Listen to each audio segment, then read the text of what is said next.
Muhammadin wa ala alihi wa ashabihi ajma'in. Faqala Allah Ta'ala fi kitabihil karim ba'da a'udzu billahi minasyaitonir rajim. Ya ayyuhalladzina amanu taqullaha haqqa tuqatih wa la tamutunna illa wa antum muslimun. Hadirin jamaah kaum muslimin dan muslimat rahimakumullah, pagi hari ini kita bersyukur Allah Ta'ala masih melimpahkan nikmat iman dan Islam yang dengan itulah hidup kita menjadi lurus, menjadi terang, menjadi benar dan menjadi selamat di dunia dan di akhirat. Dan juga kita syukuri nikmat sehat walafiat yang dengan itulah dengan tugas dan kewajiban dapat kita tunaikan.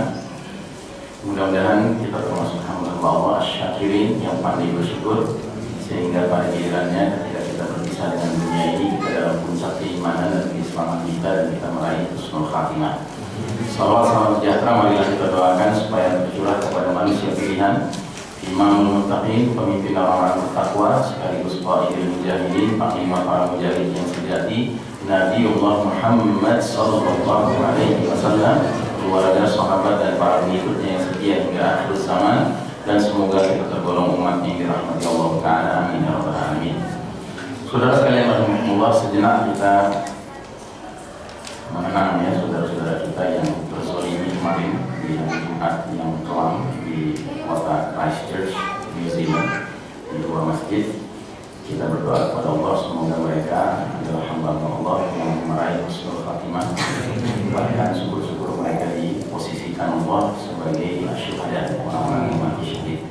Dan kita yakin bahwasanya peristiwa yang betapapun kelam ini adalah peristiwa yang akan mendatangkan kebaikan bagi Islam dan kaum muslimin, karena itulah hakikat dari perjalanan sejarah. Setiap kali mereka musuh Allah berusaha untuk menzalimi kaum muslimin, termasuk memadamkan cahaya agama Allah, maka justru Allah akan menjadikan cahaya Allah semakin terang, semakin bersinar. Kita harus yakin dengan hal ini. Kita jangan ragu sama sekali, jangan kita cuma sibuk mengutuknya saja, tetapi kita harus bersangka baik kepada Allah bahwa justru ini bagian dari tonggak-tonggak sejarah yang sangat penting, di mana dalam suasana dunia yang kelam, dunia Islam yang kelam ini bahagian dari yang akan menjadi sebab cahaya Allah semakin bersinar. Ya, karenanya kita tidak boleh menjadi umat yang apologetik. Ya, umat yang apologetik itu artinya umat yang merasa kita yang bersalah. Kita tidak bersalah. Ya. Apa yang terjadi kemarin ini dan juga yang terjadi selama ini di berbagai penjuru dunia Islam, di mana kaum muslimin ini adalah hakikat dari firman Allah Ta'ala dalam surat Al-Buruj, wa ma naqamu minhum illa an yu'minu billahi azizil hamid. Tidaklah mereka menyiksa orang-orang beriman kecuali karena mereka beriman kepada Allah Ta'ala. Ya. Jadi kita harus yakin akan hal itu, bahwa kita ini mendapatkan serangan, kita mendapatkan penzaliman itu justru karena keimanan kita. Jadi jangan sekali-kali ketika kita mengalami penzaliman lalu kita berusaha mengkoreksi agama kita. Agama kita perlu dikoreksi. Yang mungkin perlu dikoreksi adalah kelakuan kita. Ya, itu yang harus kita koreksi. Tapi agama ini sudah sempurna. Ini dinun kamilun syamilun mutakamil. Ya. Islam ini agama yang sempurna, yang lengkap dan saling melengkapi satu bidang dengan bidang lainnya. Ya. Justru kalau ada kekurangan itu pada kita sebagai penganut agama ini yang kadang-kadang terlalu apologetik. Ya. Apologetik itu artinya kita selalu kayak ingin minta maaf kepada orang lain. Padahal bukan kita yang salah, bukan agama ini apalagi yang salah, kan? Tetapi ini memang bagian dari perjalanan sejarah yang kita sudah pahami dalam konteks skenario akhir zaman. Baik, saudara rahimakumullah, tema kita pada kesempatan kali ini berjudul Zuhur Al-Mahdi atau menyambut hadirnya Al-Mahdi. Al-Mahdi merupakan salah satu dari alamatus sa'ah, tanda-tanda sudah dekatnya kiamat. Dan kalau kita perhatikan hadis mengenai asyra ayat 10 tanda-tanda besar kiamat, maka tidak ada kita jumpai Al-Mahdi masuk di dalam 10 tanda besar kiamat. Karenanya kita meletakkan Al-Mahdi sebagai salah satu dari alamatus sughra, ya, tanda-tanda kecil. Dia bukan tanda besar, dia tanda kecil. Namun karena kemunculan Al-Mahdi itu perjalanan sejarah umat Islam, maka kemunculannya, kehadiran Al-Mahdi itu pada saat dimana tanda-tanda besar sudah mulai bermunculan, ya.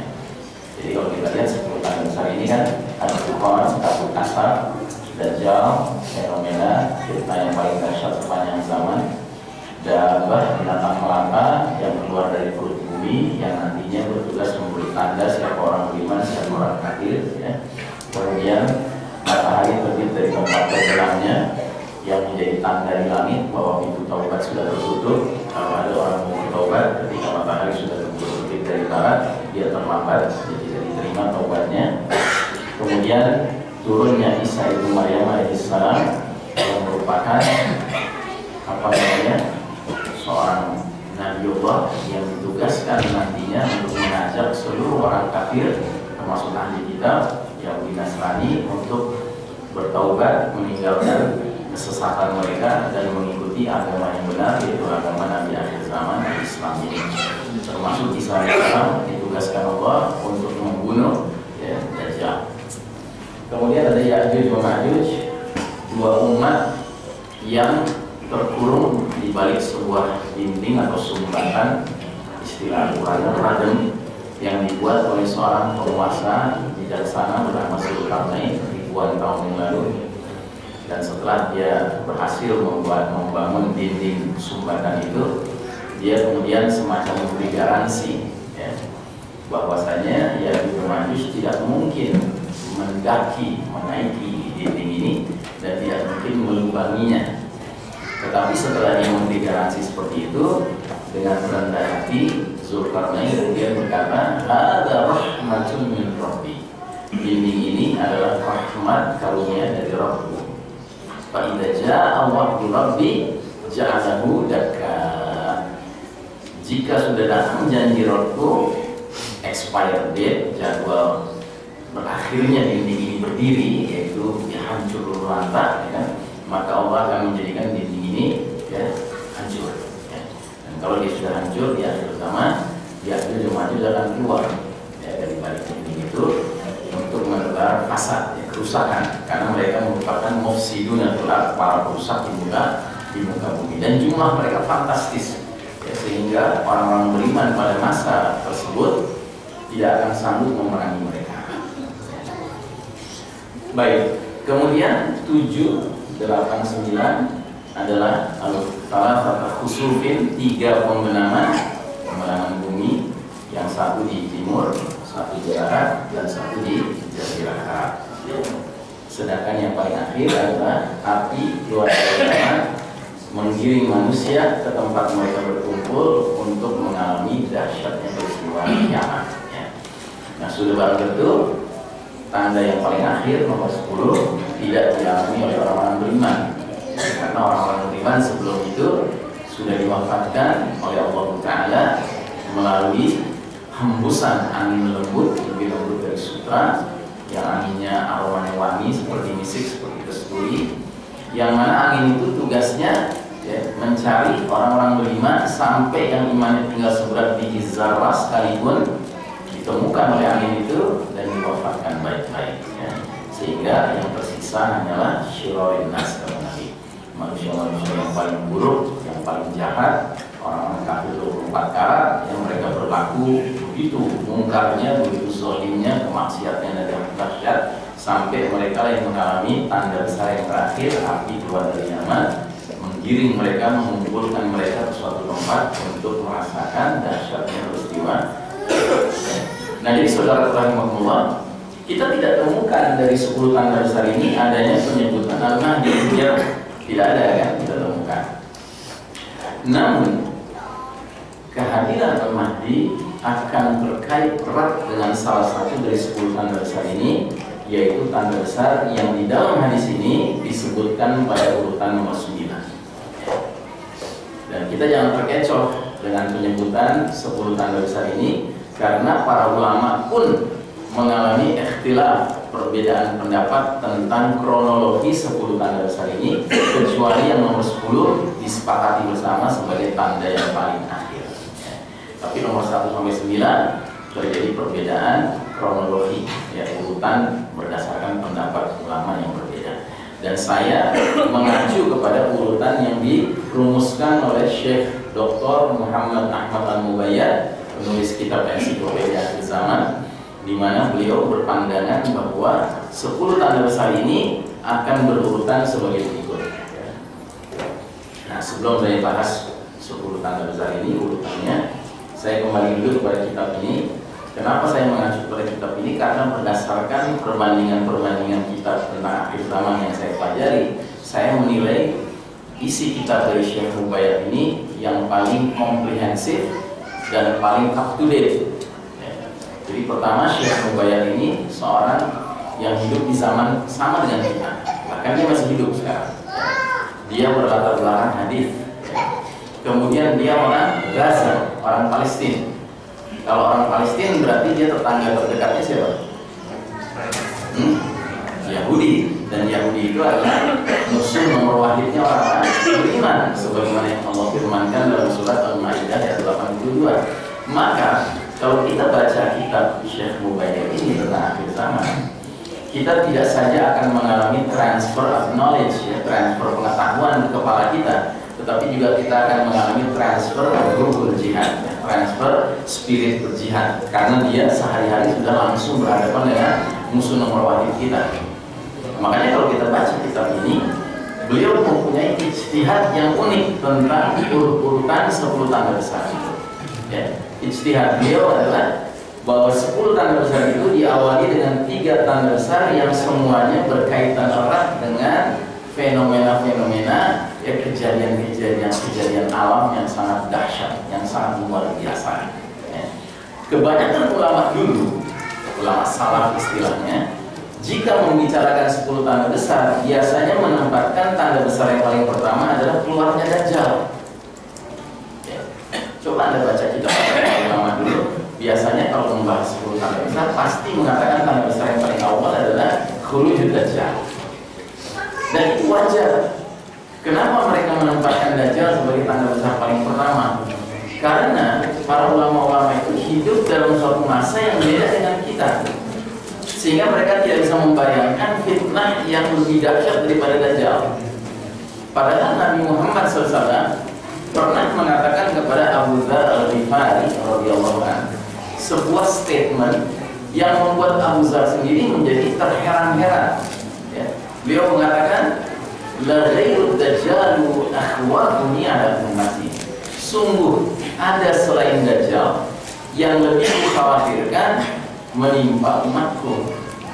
Maka Abu Dzar langsung bertanya, apa itu ya Rasulullah? Kenapa Abu Dzar bertanya begitu? Karena Abu Dzar tahu ada hadis yang mengatakan bahwa Nabi bersabda, semenjak Allah menciptakan anak cucu Adam di muka bumi ini, tidak ada fitnah yang lebih dahsyat dari fitnah Dajjal. Tiba-tiba Abu Dzar mendapat info, selain Dajjal ada yang lebih mengkhawatirkan menimpa umat ini. Nah, akhirnya ditanya, apa itu ya Rasulullah? Kata Nabi, al-a'immatu al-mudillin, para imam-imam yang menyesatkan. Ada 2 penafsirannya al-a'immatu al-mudillin. Penafsiran pertama, ulama su, ya, ulama-ulama yang jahat. Ya. Jadi orang yang berbaju agama, tetapi hakikatnya dia tidak mengajak kepada Allah Ta'ala. Dalam sebuah hadis diistilahkan dengan du'atun ila abwabi jahannam, dai-dai yang menyeru ke neraka jahanam, bukan menyerunya ke Allah, ke surga, tapi menyerunya ke neraka jahanam. Terus yang kedua, tafsiran kedua, al-a'immatu al-mudillin itu maksudnya penguasa-penguasa yang menyesatkan. Nah, para ulama kita yang menulis pendapat tentang kronologi 10 tanda besar dan meletakkan Dajjal sebagai tanda besar paling pertama, mereka itu hidup dalam suatu era yang kalau kita ikuti skenario hadis periodisasi, mereka berada di sini di babak ketiga ini. Sebuah babak di mana kepemimpinannya dijuluki Nabi dengan era Mulkan Na'asan, raja-raja menggigit. Yang realitas sejarahnya membuktikan bahwa babak ketiga ini umat masih dipimpin oleh sosok pemimpin yang julukannya khalifah. Kalau pemimpinnya khalifah, berarti sistemnya namanya apa? Khilafah, kekhalifahan, ya kan? Sebagaimana juga kalau pimpinannya namanya presiden, sistemnya namanya apa? Nation state atau republik, kan begitu. Tapi kalau khalifah berarti khilafah yang dia pimpin. Dan ciri khas khilafah itu apa? Umat menyadari bahwa top priority of obedience, ya, ketaatan yang paling utama harus diserahkan kepada Allah dan Rasulnya. Sehingga di dalam sistem seperti itu yang dijadikan acuan satu-satunya adalah Kitabullah wa Sunnah, Al-Quran dan Sunnah. Makanya saya sering mengatakan, kalau Anda mau teriak-teriak yang ujung akhirnya pakai harga mati, ya kan teriaklah Al-Quran dan Sunnah harga mati, ya itu boleh, ya kan? Tapi jangan teriak yang lain harga mati, gitu ya. Yang lain gak ada yang harga mati, Pak, harganya bisa ditawar. Tapi kalau Quran Sunnah nggak bisa ditawar, ya Allah dan Rasulnya nggak bisa ditawar. Itu bagi orang beriman sifatnya sudah harga mati, ya kan? Nah, cuma sayangnya di babak ketiga ini, ya, para khalifah-khalifah itu di dalam proses suksesinya pergantian seorang khalifah ke khalifah berikutnya meniru cara kerajaan, ya. Sehingga kalau khalifahnya meninggal, penggantinya biasanya siapa? Bisa anaknya, bisa adik kandungnya, bisa keponakannya, bisa sepupunya. Pendek kata, ada keluarga berdarah biru di mana di kalangan mereka sajalah beredarnya posisi kekhalifahan, posisi tertinggi kepemimpinan umat. Ya. Lain halnya dengan babak kedua. Kalau babak kedua, kekhalifahannya mengikuti manhaj kenabian. Ya. Abu Bakar bukan ayahnya Umar, Umar bukan ayahnya Utsman, Utsman bukan ayahnya Ali. Ya. Bahkan nggak punya hubungan darah mereka satu sama lain. Semua selalu berdasarkan musyawarah para senior sahabat untuk menetapkan siapa khalifah berikutnya. Tapi di babak ketiga ini, ya, makanya dia nggak dijuluki khilafah Nabi Haji Nubuwah, dijulukinya Mulkan Abdul oleh Nabi karena memang seperti kerajaan-kerajaan gitu, ya. Dan sejarah mencatat tidak bisa kita tutup mata bahwa di babak ketiga ini kadang-kala umat mempunyai khalifah yang adil, kadang-kadang umat mempunyai khalifah yang apa lawannya adil. Itu tidak bisa kita pungkiri, ya. Kayak khalifah yang memimpin pada masa Imam Ahmad bin Hanbal, ya, ulama yang begitu besar pengaruhnya. Dia meminta kepada Imam Ahmad untuk mengeluarkan fatwa pesanan khalifah. Itu fatwa bahwasanya Al-Quran adalah makhluk. Ya. Imam Ahmad mau nggak mengeluarkan fatwa itu? Tidak mau, karena dia berakidah Ahlus Sunnah wal Jamaah, sehingga dia tetap mengatakan Al-Quran kalamullah. Marah khalifahnya, ditangkap, dipenjara dia, dicambuk dia, tapi dia tidak melawan dan tidak menyuruh umat untuk melawan. Kenapa? Karena umat memandang kezaliman khalifah pada masa itu bersifat kezaliman pribadi. Paham? Sementara umat merasa aman dan nyaman dan tentram dinaungi oleh Quran dan Sunnah sebagai aturan main, sebagai sumber hukum satu-satunya, sumber nilai, sumber norma satu-satunya. Ya biarkanlah pemimpin mau model begitu, tapi yang penting kita dinaungi oleh Quran dan Sunnah. Nah, sehingga ulama-ulama yang hidup di babak ketiga itu, sekalipun kadang-kadang ada khalifah yang zalim memimpin, tapi mereka itu merasakan bahwa mereka hidup dalam suasana yang relatif fitnahnya gak sedahsyat kita sekarang. Kalau di babak keempat kan kita parah betul. Nabi aja sampai menyebut babak keempat ini, mana kita hidup sekarang, ini era mulkan jabriyah. Para penguasa yang memaksakan kehendak mereka, yang berarti mengabaikan kehendak Allah dan Rasulnya, yang karenanya berbagai negeri-negeri berpenduduk muslim mayoritas sekalipun tidak menjadikan Quran dan Sunnah sebagai satu-satunya sumber nilai, sumber hukum, sumber norma. Paham? Ya. Nah, akibatnya apa? Akibatnya kita sekarang bisa merasakan apa yang Nabi peringatkan kepada Abu Dzar Al-Ghifari tadi, ya. Hadirnya al-a'immah al-mudillin, para imam-imam yang menyesatkan. Mau itu tafsirannya ulama masuk, ada sekarang. Mau itu tafsirannya penguasa yang menyesatkan, hadir juga, lengkap semua ada sekarang. Nah, sehingga kita merasakan satu suasana di mana Dajjal belum keluar, tetapi seolah nilai-nilai kekufuran Dajjal itu nyata dalam kehidupan sehari-hari kita sekarang ini. Makanya ada seorang penulis Muslim berkebangsaan Inggris, ketika membahas kondisi dunia kita hari ini, Dia mengatakan bahwa dunia hari ini ya, adalah sebuah dunia yang sedang dikelola oleh orang-orang yang punya rencana besar membangun novus ordo seclorum. Novus ordo seclorum artinya new world order, tatanan dunia baru, yang dengan kata lain, istilah yang lebih cocok kata beliau adalah sistem Dajjal. Ini sistem Dajjal. Dajjalnya belum muncul, tapi sistemnya sudah sekarang diwujudkan, sudah wujud ini sistem Dajjal. Sebuah sistem di mana Al-Quran dan Sunnah justru dilarang diperlakukan, sekalipun di negeri-negeri berpenduduk mayoritas Muslim. Nah, baik saudara-saudara. Jadi kembali kepada pembahasan kita. Syekh Mubayyad beranggapan berarti Dajjal bukan yang paling pertama. Justru yang paling pertama itu peristiwa-peristiwa alam yang sangat dahsyat. Dan tiga-tiganya ini bisa dikatakan terjadi pada waktu yang relatif berdekatan satu sama lain. Karena sebab dari Dukhan maupun pembenaman di timur dan di barat itu sebabnya sama. Dalam bahasa surat At-Turnya itu diistilahkan dengan kisfan minas sama ishaqiban, bongkahan-bongkahan batu berjatuhan dari langit. Kalau dalam surat Ad-Dukhannya itu sendiri ayat 16 itu Allah menggunakan istilah Batshatul Kubro, akan terjadi hantaman keras. Di planet kita ini akan kena hantaman keras dari berjatuhannya bongkahan-bongkahan batu dari langit. Yang pakai bahasa modernnya apa istilahnya? Meteor yang akan jatuh menimpa planet kita. Dan karenanya dalam pembahasan kita yang pertama dulu, saya sampai memperlihatkan video klip yang judulnya Apofis, yang masih ingat ya? Kalau dulu nggak ngantuk, sekarang masih ingat.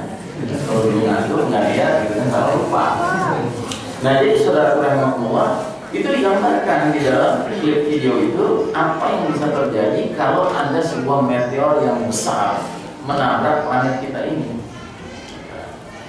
Ketika dia menabrak planet kita, alhamdulillah Allah menciptakan tameng yang melindungi planet kita, namanya lapisan atmosfer.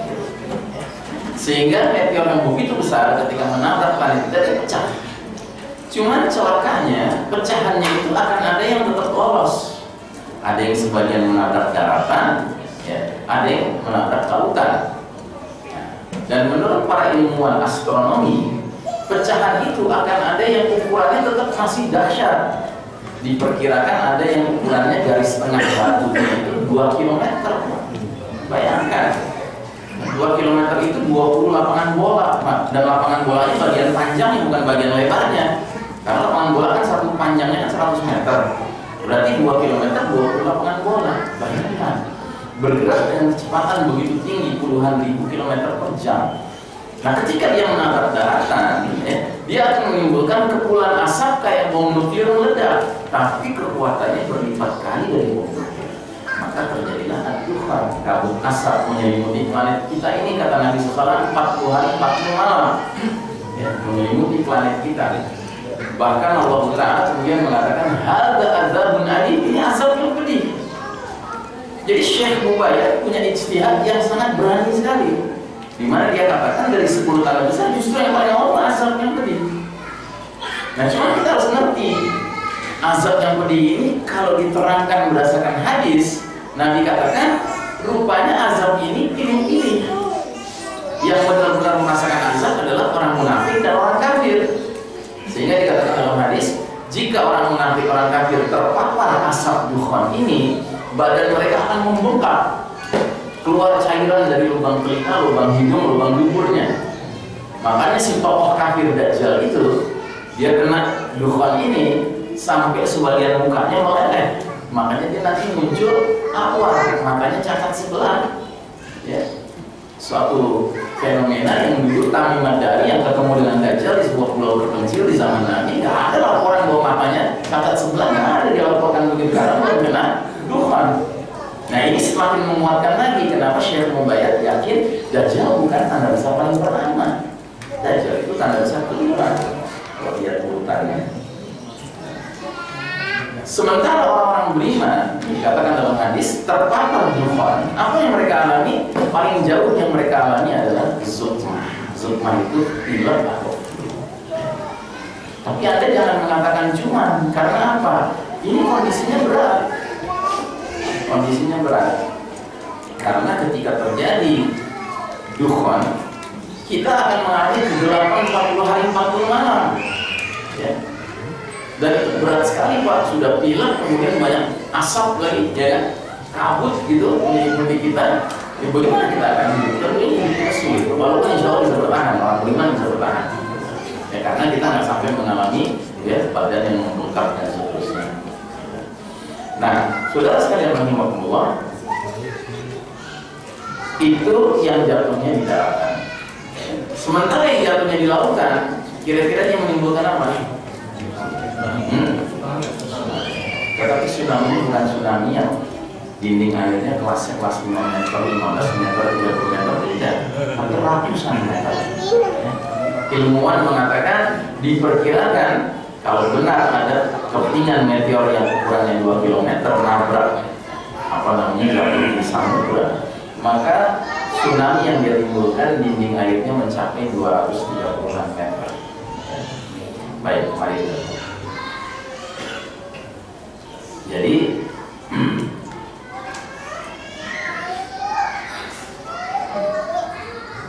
akibat dari hantaman keras itu terjadi dukhon, kabut asap 40 hari 40 malam, tetapi juga terjadi vast continental landslide, ya.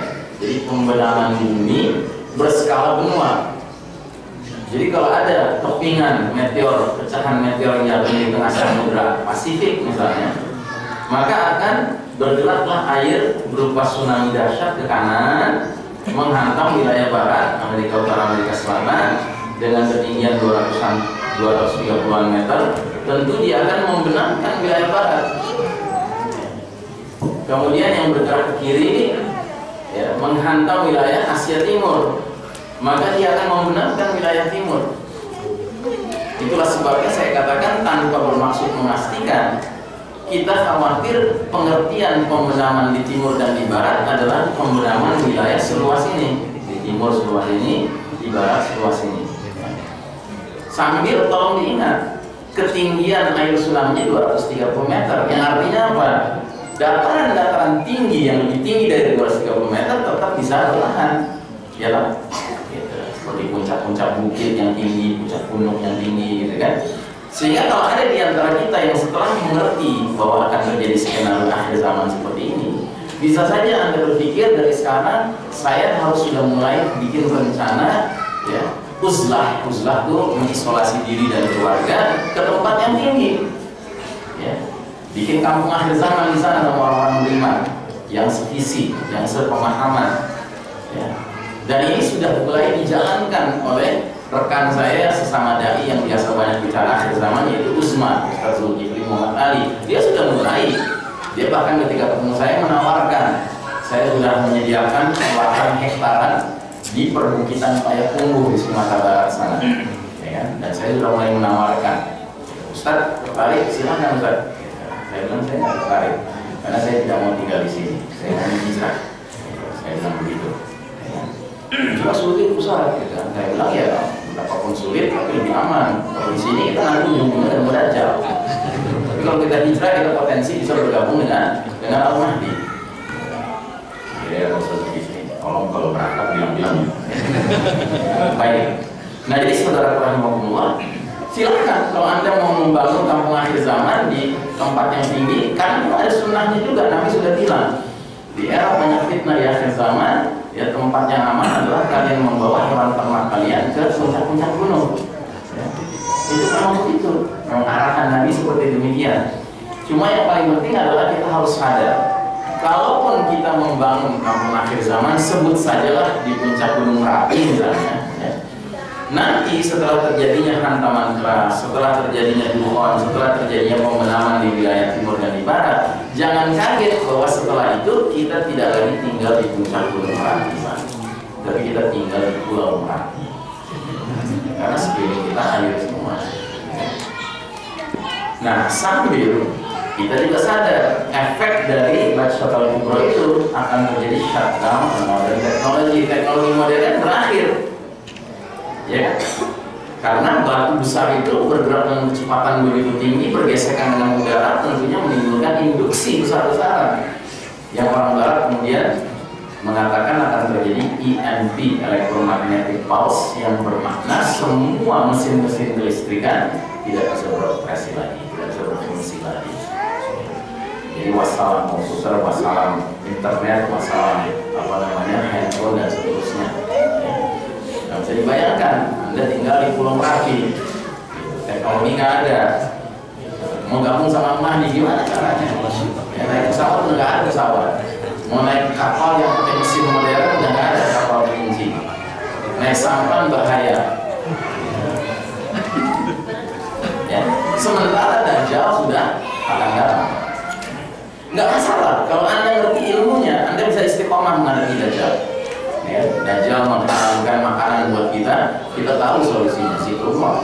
Ya, makanya latihan dari sekarang, zikir jangan dianggap remeh, hidupkan wirid pagi, wirid sore, dengan hidupkan semua bentuk-bentuk zikrullah yang memang dianjurkan Rasulullah SAW.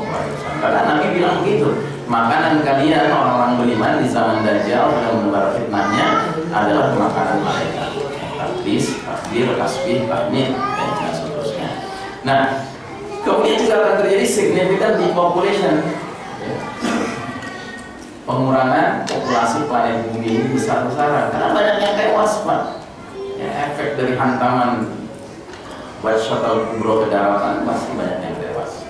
Ya, efek dari pembenaman bumi timur dan barat banyak yang tewas, ya. Apalagi kalau kita lihat wilayah yang terbenam itu mencakup negeri-negeri yang penduduknya besar kayak ini kan, negeri kuning ini.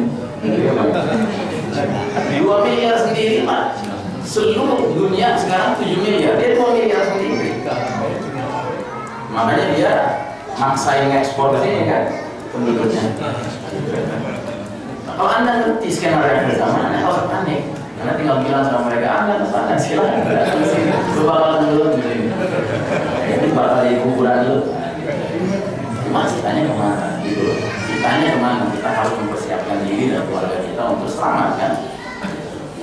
Nah, tapi yang pasti berkurang jumlah penduduk besar-besaran.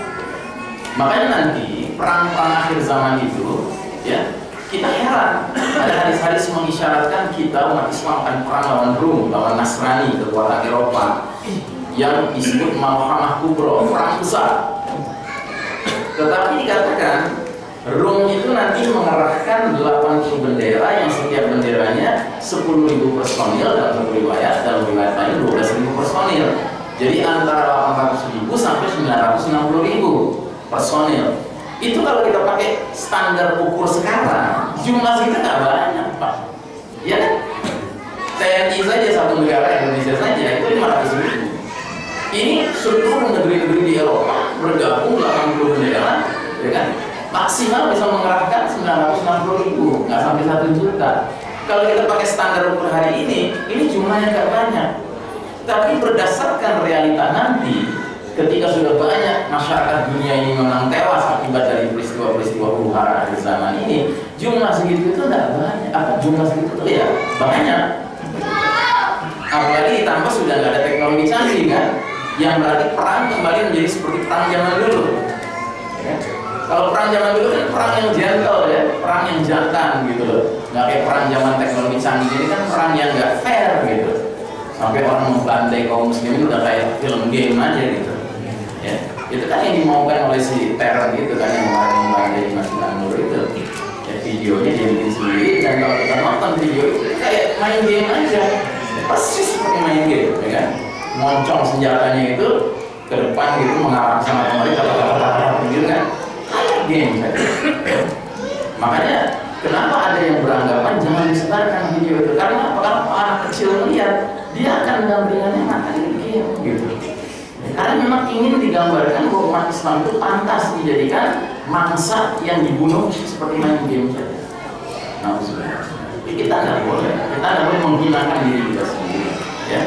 Apapun dalihnya. Kalau kita mau mendidik umat untuk menyadarkan bahwa mereka yang hakikatnya teroris, ya kan kita punya cara-cara yang lain yang lebih sesuai dengan akhlak Islam. Tapi bukan dengan cara kita ikut dalam permainan mereka, kita nggak mau ikut permainan mereka. Nah, jadi perang nanti itu perang yang gentle, ya kan, 1 lawan 1. kita mengandalkan keterampilan menggunakan pedang, keterampilan memanah, keterampilan menggunakan tombak, kan gitu, keterampilan berkuda, ya, keterampilan berkelahi, ya. Tapi kalau sekarang kan nggak fair betul. Ya. Sementara orang mujahidin harus berkeringat-keringat di bawah sinar matahari, ya kan, paling mentok pakai AK-47, pakai M16, sementara mereka di ruang AC, Pak. Nggak ada musuhnya di depan mata mereka, mereka pegang komputer, pakai mouse ini. Di sana drone bekerja, ya kan, ke wilayah kaum muslimin. Persis kayak main game. Kalau udah kelihatan target lock, ya kan, sudah lepas, mati ratusan mujahidin dengan ibu-ibu dan anak-anak. Kenapa ibu anak mesti tewas juga? Ya nggak bisa dialahkan karena gitu. Dengan-dengannya. Ya. Jadi nanti kita akan lihat. Nah, jadi saudara rahimahullah, itu yang kedua. Ketiga, yang keempat terjadi kelaparan di dunia karena 40 hari 40 malam matahari bersinar nggak menyentuh tanah, bumi. Akibatnya tanam-tanaman, tumbuh-tumbuhan, pohon-pohonan tidak menghasilkan. Ya. Maka di mana-mana orang mengalami kelaparan. Karenanya ada riwayat yang mengarahkan kita kalau sudah melihat bintang berekor di bulan Ramadan, siapkanlah makanan sekuat kemampuanmu. Atau dalam riwayat lain dikatakan siapkanlah makanan untuk setahun. Karena kita harus mempunyai stok makanan. Dan idealnya kita hidup bersama saudara mukmin lainnya dalam sebuah kampung akhir zaman, supaya apa? Supaya kita saling melindungi dan supaya kita bisa sharing, ya, makanan kita yang betapapun terbatas, ya. Dan kita bisa melindungi kalau ada pihak luar yang menyerang kita bisa, ya, hadapi bersama, ya. Nah, dan karena semua orang kelaparan, akhirnya orang berpikir kalau perlu membunuh dalam rangka mendapatkan makanan. Jadi mengerikan sekali, ya, situasi demikian. Nah, saudara rahimahullah, ini semua mendahului sebelum munculnya Al-Mahdi, ya. Dan saya sendiri, kalau ditanya, Ustaz, kita ini sekarang di babak keempat perjalanan umat Islam, ya. Kira-kira posisinya di mana? Kalau saya ditanya, saya bersangka baik kepada Allah, posisi kita di babak keempat bukan di sini, Pak. Bukan baru masuk, bukan di tengah-tengah, bukan. Tapi ini sudah mau berakhir, Pak, babak keempat, insya Allah. Kita sudah menjelang masuk ke babak kelima. Cuman kita harus sadar, perpindahan kita dari babak keempat ke babak kelima, ya, tidak boleh kita artikan waktu dan tinggal buahnya dekat dengan Allah di santai-santai aja gitu. Karena apa? Karena kaidah yang diajarkan oleh Al-Quran kepada kita adalah kaidah yang disebutkan dalam surat Al-Insyirah. Dalam surat Al-Insyirah 2 ayat terakhir Allah berfirman, fa inna ma'al usri yusran, inna ma'al usri yusran. Sesungguhnya beserta kesulitan ada kemudahan. Sesungguhnya beserta kesulitan ada kemudahan. Ingat, beserta. Allah tidak bilang sesungguhnya sesudah kesulitan ada kemudahan. Tidak, bukan sesudah, Pak. Bersama. Artinya apa? Artinya bersama kita akan menghadapi huru-hara akhir zaman, ya kan? Dufan, Basyat al-Kubra, pemadaman bumi, shutdown teknologi. Ada kemudahan yang bersama itu muncul. Apa itu kemudahannya? Zuhur al-Mahdi, hadirnya pemimpin kita. Ya, dan ingat ya, al-Mahdi bukan sembarang pemimpin loh. Dia the certified leader. Dia pemimpin yang dapat sertifikasi dari Allah dan Rasulnya. Ya. Dia bukan promosi kalangan tertentu, bukan. Dia langsung Allah yang menunjuk. Makanya istilah Al-Mahdi itu bukan nama, itu istilah. Laki-laki yang mendapat petunjuk dan laki-laki yang ditunjuk oleh Allah untuk menjadi Amirul Mukminin di akhir zaman. Kan kita harus jujur mengakui bahwa kita di babak keempat sekarang ini, di era Muhammad Jabriyah ini, we are a leaderless umat. Kita umatnya nggak punya pemimpin, sadar nggak itu? Nggak punya kita pemimpin sekarang. Nggak punya kita pemimpin. Makanya ada hadis mengatakan khalifah itu peranannya sebagai perisai bagi umat ini. Hari ini kita nggak punya perisai. Makanya ketika saudara-saudara kita dizolimi di Xinjiang, di Myanmar, di Palestina, ya kan, di New Zealand, ya kan, nggak ada yang bisa maju ke depan mengatakan saya melindungi umat ini. Nggak ada yang bisa. Karena memang ini adalah bagian dari sejarah pahit skenario Allah Ta'ala yang sedang menguji kita. Ini zaman yang paling kelam dalam sejarah umat Islam ini. Baik, nah jadi saudara rahimakumullah, sampai Nabi ketika membahasakan akan datangnya Al-Mahdi itu dalam satu hadis yang sama, kemudahannya disebut sekaligus, kesulitannya disebut sekaligus, ya, yaitu hadis ini. Ubasyirukum bil mahdi yub'atsu fi ummati. Kukabarkan berita gembira mengenai Al-Mahdi yang diutus ke tengah umatku. Ini bagian dari basyirahnya nih, kabar gembiranya nih.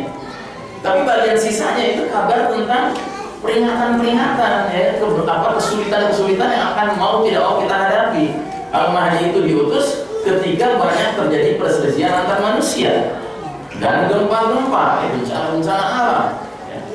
Kemudian Al-Mahdi akan penuhi bumi secara merata dengan keadilan dan kejujuran, sebagaimana sebelumnya bumi dipenuhi secara merata dengan kesewenang-wenangan dan kezaliman.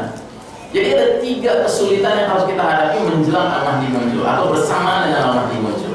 1, perselisihan antar manusia menjadi-jadi. 2, gempa dan berbagai bencana lain terjadi. Dan 3, kezaliman merata. Hari ini kira-kira 3 hal ini sudah hadir belum? Sudah hadir. Tapi jangan ada salah. Ini akan makin intensif. Perselisihan antar manusia akan makin dahsyat. Gempa akan makin sering dan semakin mengerikan skala Richternya. Termasuk kezaliman. Sampai bahkan kita harus menghadapi azabun alim. 2 hal itu kan azabun alim. Dan kenapa azabun alim harus kita hadapi? Karena kita berada di potongan zaman babak keempat yang mana peradaban manusia mempertontonkan daftar kemungkaran, kesombongan, kemaksiatan, kezaliman, kesyirikan, kekufuran, kemunafikan yang makin hari makin dahsyat. Ya, apa Anda nggak merasakan itu? Makin hari makin dahsyat. Contoh, di negeri terbesar muslimnya di dunia itu bisa ada rancangan undang-undang yang namanya bagus, penghapusan kekerasan seksual, tapi intinya justru rusak. Saya sebutkan 3 contoh kerusakannya. Yang pertama, di antara pasal-pasal dari rancangan undang-undang itu adalah jika seorang wanita bersebadan dengan seorang laki-laki yang bukan suaminya, ya, maka mereka tidak bisa dipolisikan. Itu bukan pelanggaran hukum, asalkan suka sama suka. Kalau dalam kacamata Islam namanya apa itu?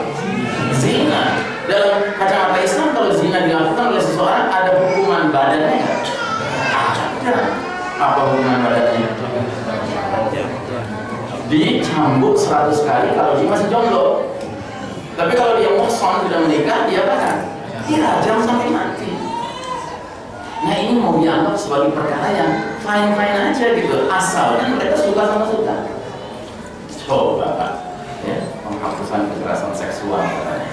Contoh kedua, jika seorang ibu dia menutup auratnya dengan hijab, dengan jilbab, karena dia ingin mentaati Allah. Dia punya anak remaja putri, yang tentu dia ingin anak remaja putrinya juga taat kepada Allah. Ya, suruh anak remaja putrinya pakai jilbab juga. Kalau anak remaja putri ini nggak senang, dia berhak mempolisikan ibunya, karena itu kekerasan seksual dalam hal berpakaian. Coba bayangkan, kalau ini diberlakukan Pak, berarti pasal ini mendidik anak-anak untuk 1, durhaka pada emaknya, 2, durhaka kepada Allah. Ya.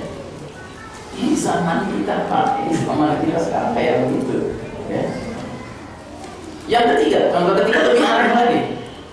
Jika seorang laki-laki mendatangi istrinya, minta istrinya untuk melayani dirinya, melayani dalam arti bersetubuh ya, suami istri.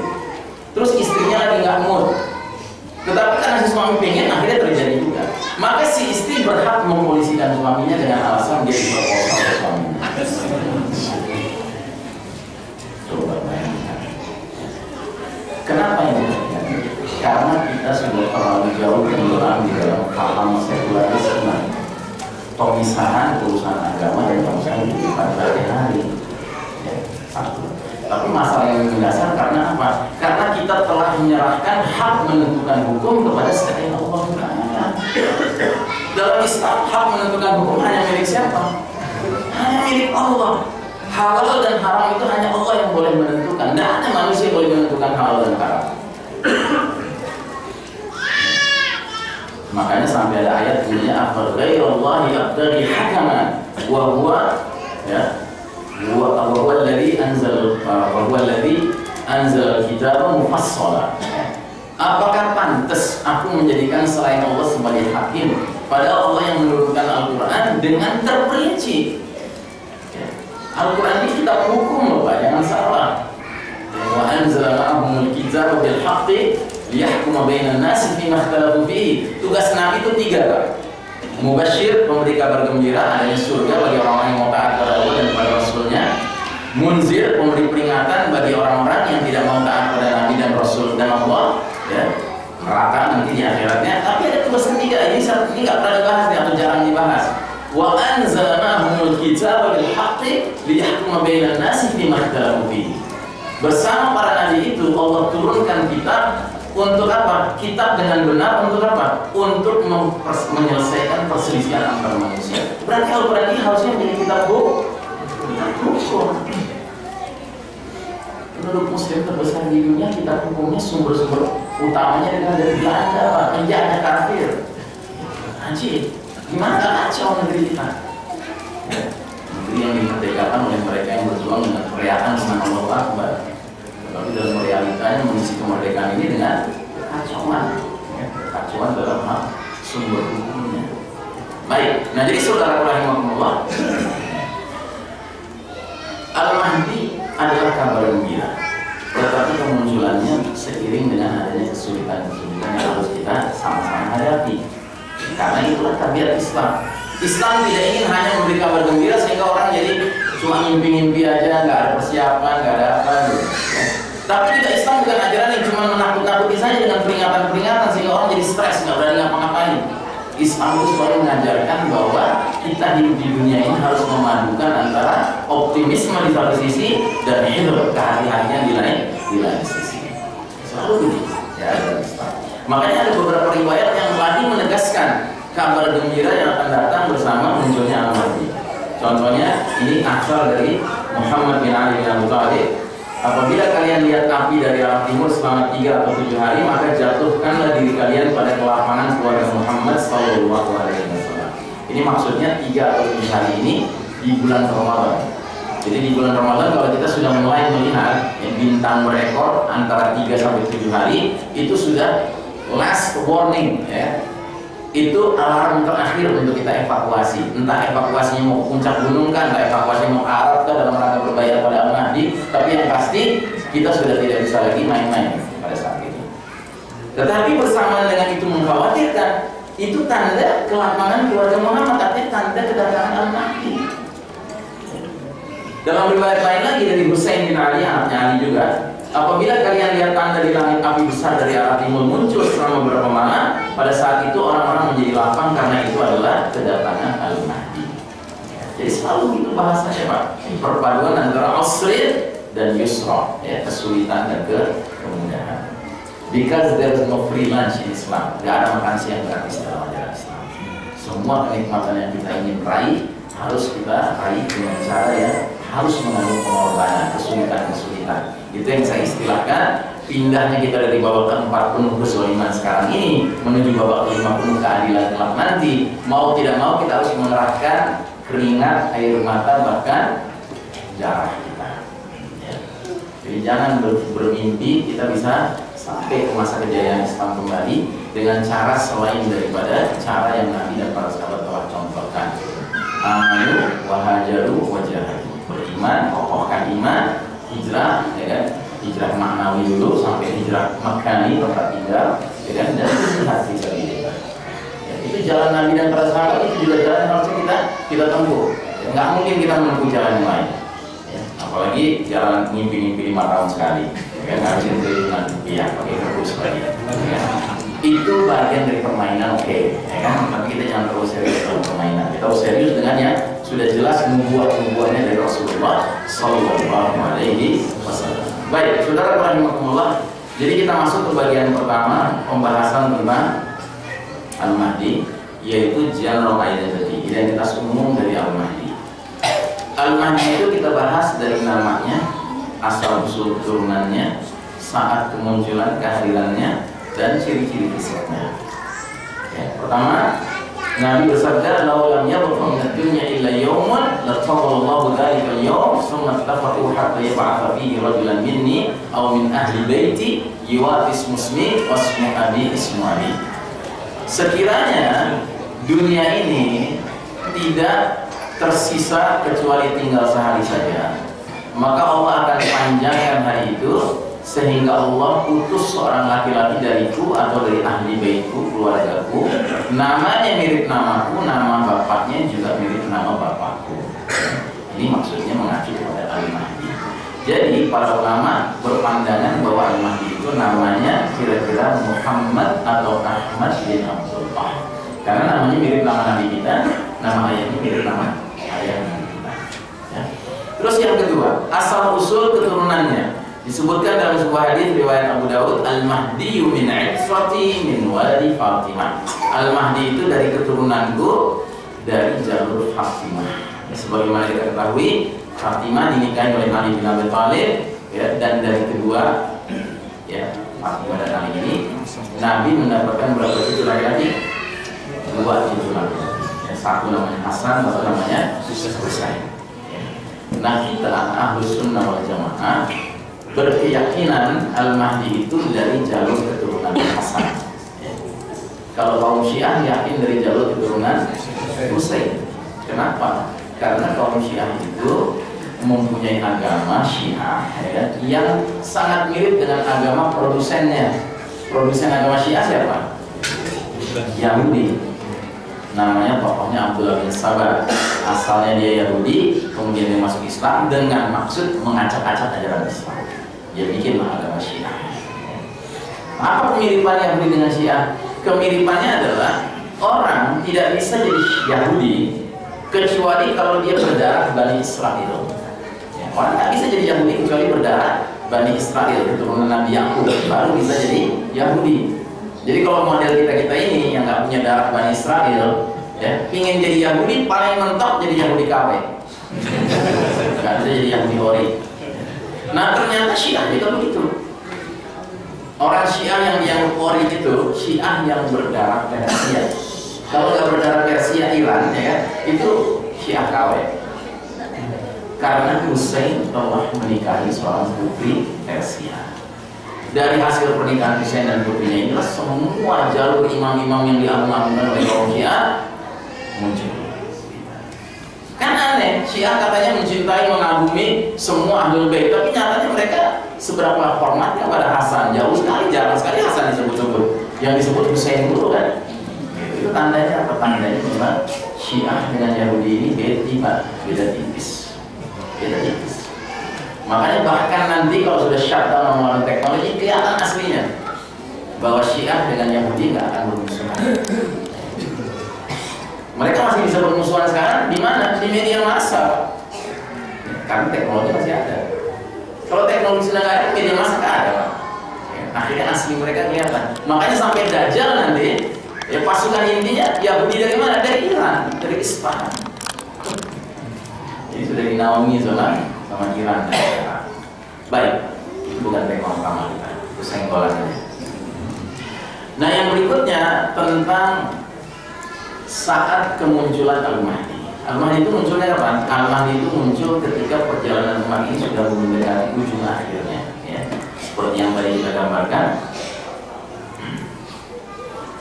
Jadi Al-Mahdi itu muncul seiring dengan kita berpindah dari babak keempat menuju babak kelima. Sedangkan babak kelima itu babak terakhir perjalanan umat Islam. Berarti Al-Mahdi itu muncul memang di ujung perjalanan umat Islam ini. Sampai bahasa Nabi tadi adalah seandainya dunia ini tidak tersisa kecuali tinggal sehari, Allah panjatkan hari itu demi mengutus Al-Mahdi ke tengah umat ini. Berarti kemunculan Al-Mahdi di ujung perjalanan umat ini. Dan kita sekarang sudah di ujung, kita sudah di babak keempat dari 5 babak perjalanan sejarah umat Islam ini. Makanya saya selalu mengingatkan, kalau kita mengkaji ilmu akhir zaman, ada kaidah yang otomatis muncul dalam diri kita. Apa itu kaidahnya? Lebih baik keliru menyangka sudah dekat daripada keliru menyangka masih jauh. Tapi mereka-mereka yang nggak peduli dengan ilmu akhir zaman cenderung jadi orang yang kayak mirip sama orang kafir gitu loh, maaf ya. Mereka cenderung mengatakan ala ustaz jangan ngomongin ngomongin kiamat dulu deh, masih jauh ya. Kan dunia ini masih mau berkembang, teknologi ini belum sampai ke alternative intelligence. Kita belum lagi punya rencana bikin townhouse di bulan, ya, bikin apartemen di Jupiter, di Mars. Emang begitu Pak, logikanya sekarang begitu. Ya saking mereka sudah menganggap teknologi ini above all, di atas segala-galanya. Makanya kita dengan pemahaman akhir zaman ini, kita dengan teknologi ini ya biasa-biasa aja. Kita manfaatkan, kita ambil kegunaannya. Cuma kita sadar ini bakal ada expired date-nya gitu loh. Dan kita harus siap-siap dari sekarang. Makanya anak-anak kita harus mulai kita latih untuk menjalankan kehidupan yang keras nantinya. Ya latihan berkuda, latihan memanah, ya kan, latihan menggunakan tombak, menggunakan pedang, ini harus Pak. Karena apa? Karena kalau sudah shutdown sama teknologi, nggak mungkin kita berperang mengandalkan bedil, nggak bisa nanti. Ya. Karena ahli fisika sampai mengatakan efek dari pecahan meteor jatuh itu diantaranya bukan saja benda-benda kelistrikan saja, tetapi zat-zat tertentu sampai berubah sifatnya. Contohnya besi itu jadi lengket nanti. Akibatnya semua instrumen yang terbuat dari bahan besi yang sedikit rumit saja tidak bisa dipakai lagi. Contohnya sepeda, rantainya besi, gearnya besi, nggak bisa dipakai lagi. Bedil, pelaputnya besi, pelurunya besi, nggak bisa dipakai lagi. Makanya kita harus menggunakan senjata-senjata seperti zaman dulu lagi. Dan itu berarti pemuda-pemuda kita sudah harus kita latih dari sekarang. Ya. Silakan ditertawakan, tapi kalau nanti sudah terjadi, kita paling siap. Yang nggak latih nggak siap. Nggak gampang loh Pak. Udah biasa naik mobil Pajero, tiba-tiba naik kuda gitu. Nggak gampang. Ya. Anda pikir gampang? Jangankan menunggang kudanya, naik kudanya, dia naikin kudanya aja tuh, ya kan? Orang-orang yang belum terbiasa model saya begini kan itu panjang ceritanya, sih kursi dulu, ya kan? Ribet Pak, birokratis. Memang kita orang-orang yang tinggal di teknologi canggih itu orang manja Pak, itu orang manja. Ya, makanya kebanyakan itu buncit-buncit kan? Nggak terbiasa jalan kaki, nggak terbiasa berkuda, nggak terbiasa kehidupan yang memang menuntut aktivitas fisik. Baik, nah jadi saudara rahimahullah, yang terakhir ciri-ciri fisik. Dahinya lebar, hidungnya mancung sesuai dengan hadis berikut ini. Al-Mahdi minni ajlal jabhati aqnal anfi. Al-Mahdi itu dari keturunanku, dahinya lebar, hidungnya mancung. Ya. Kita nggak punya banyak hadis tentang ciri-ciri fisik Al-Mahdi. Inilah di antara hadis yang bisa kita pegang ya. Kalau kaum Syiah, hadisnya banyak Pak tentang ciri-ciri fisik Al-Mahdi. Sampai-sampai kalau dikumpulin semua hadis itu dihadirkan seorang pelukis yang jago ya kan. Itu bisa-bisa dia gambar Al-Mahdi itu seperti apa, itu bisa kebayang. Kok gimana kok mereka bisa banyak hadisnya? Karena orang Syiah doyan bikin hadis. Sederhana aja. Bukan berarti hadisnya benar. Hadis bikinan. Jangan-jangan kalau yang benar-benar dulu kita orang Persia Pak, gitu, Al-Mahdi orang Persia. Nah, baik. Jadi ini bagian pertama, the general identity of Al-Mahdi, identitas umum dari Al-Mahdi. Jangan sekali-kali Anda mengandalkan kepada bagian pertama ini. Ya, jadi jangan sampai baru bagian pertama Anda sudah pulang dari pengajian lagi. Anda sampai rumah nyari buku teologi yang tebal tuh.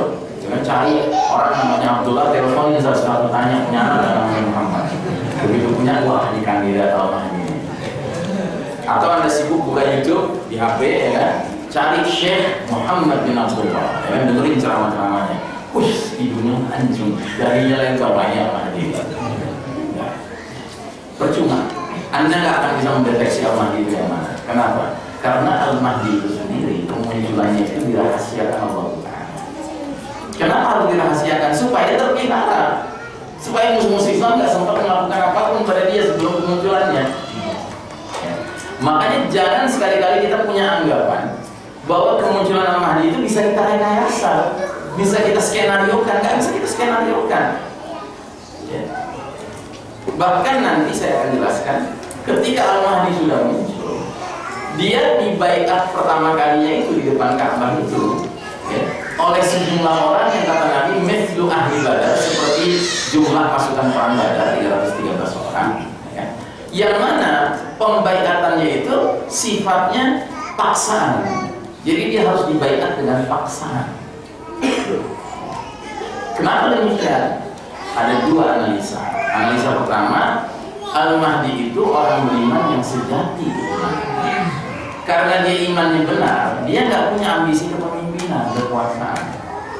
Ya, nggak kayak orang zaman sekarang kan, nggak layak pimpin aja ambisinya luar biasa, sampai muncul banyak di semua tiang listrik. Kita yang enak melihatnya, videonya enak, videonya enak.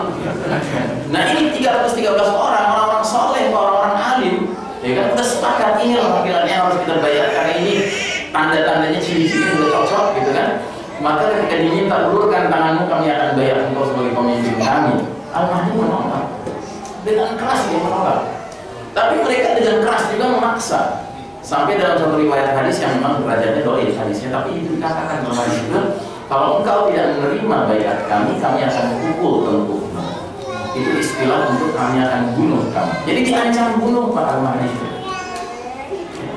Jadi analisa pertama, Al-Mahdi ini seorang mungkin sudah tidak punya ambisi kepemimpinan.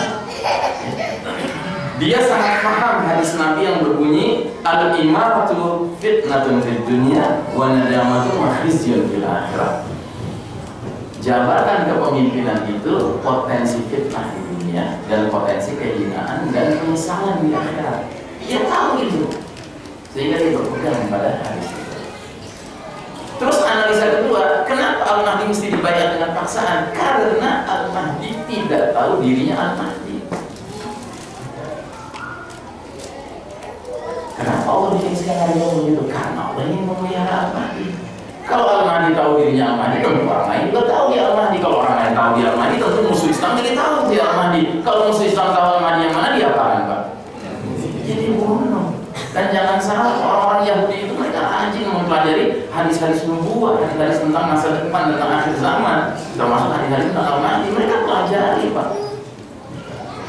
Makanya begitu Al-Mahdi dibaca paksa, langsung ada pasukan dikirim dari Syam untuk memerangi mereka, Al-Mahdi ini.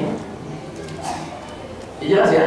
Nah, jadi kemunculan Al-Mahdi itu jangan sekali-kali kita pikir bisa kita rekayasa, Pak. Ini sepenuhnya takdir Rabbani, rekayasa Allah Ta'ala, rencana Allah ya, untuk menghadirkan Amirul Mukminin pada akhir zaman. Baik, ini bagian pertama. Bagian yang kedua, peristiwa-peristiwa apa yang mendahului hadirnya Al-Mahdi. Yang kalau peristiwa-peristiwa ini tampaknya sudah mulai bermunculan, berarti kita harus siap-siap. Kemunculan Al-Mahdi berarti sudah dekat sekali. Ada beberapa. Satu, merajalelanya kezaliman di seluruh dunia. Ya, hadisnya, hadis yang tadi dikabarkan berita gembira tentang Al-Mahdi yang diutus ke tengah umat ini. Ketika banyak terjadi perselisihan antara manusia, gempa-gempa, Al-Mahdi akan penuhi bumi secara merata dengan keadilan dan kejujuran, sebagaimana sebelumnya bumi dipenuhi secara merata dengan kesewenang-wenangan dan kezaliman. Ya, jadi kezaliman merata di muka bumi ini itu tanda Al-Mahdi sebentar lagi akan muncul. Dan jangan lupa ya, kezaliman itu ada dua macam. Ada kezaliman yang diartikan oleh kebanyakan orang, yaitu kezaliman fisik ya. Ini jelas umat Islam mengalami sekarang ya, kita mengalami kezaliman di Palestina, di Bosnia, di Chechnya, di Kashmir, di Myanmar, ya, di Xinjiang ya, saudara-saudara muslim Uighur kita. Bahkan di Indonesia kita mengalami penzaliman. Ini penzaliman dalam arti umum, Pak. Kita ngerti, umumnya orang ngerti tentang kezaliman ini. Tetapi ada kezaliman yang standar Quran. Kalau standar Quran itu diabadikan diantaranya dalam sebuah surah yang diambil dari nama seorang ayah bijaksana ngasih nasihat sama anaknya, surah Luqman.